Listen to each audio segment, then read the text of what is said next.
You shall observe to do all the commandments which I command you today, that you may live and multiply, and go in and possess the land which the Lord swore to your fathers. You shall remember all the way which the Lord your God has led you these 40 years in the wilderness, that he might humble you, to test you, to know what was in your heart, whether you would keep his commandments or not. He humbled you, allowed you to be hungry, and fed you with manna, which you didn't know, neither did your fathers know, that he might teach you that man does not live by bread only, but man lives by every word that proceeds out of the Lord's mouth. Your clothing didn't grow old on you, neither did your foot swell, these 40 years. You shall consider in your heart that as a man disciplines his son, so the Lord your God disciplines you. You shall keep the commandments of the Lord your God, to walk in his ways, and to fear him.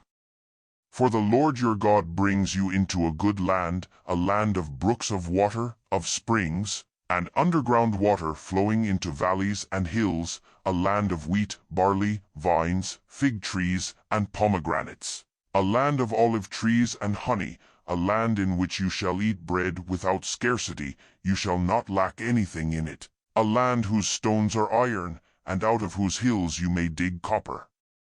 You shall eat and be full, and you shall bless the Lord your God for the good land which he has given you.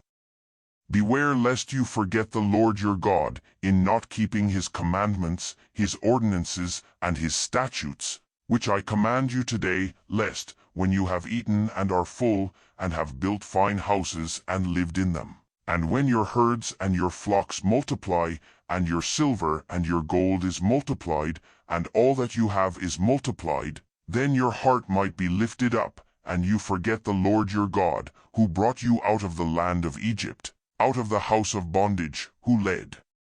you through the great and terrible wilderness, with venomous snakes and scorpions, and thirsty ground where there was no water, who poured water for you out of the rock of flint, who fed you in the wilderness with manna, which your fathers didn't know, that he might humble you, and that he might prove you, to do you good at your latter end, and lest you say in your heart, my power and the might of my hand has gotten me this wealth. But you shall remember the Lord your God, for it is he who gives you power to get wealth, that he may establish his covenant which he swore to your fathers, as it is today. It shall be if you shall forget the Lord your God, and walk after other gods, and serve them and worship them, I testify against you today that you shall surely perish. As the nations that the Lord makes to perish before you, so you shall perish because you wouldn't listen to the Lord your God's voice.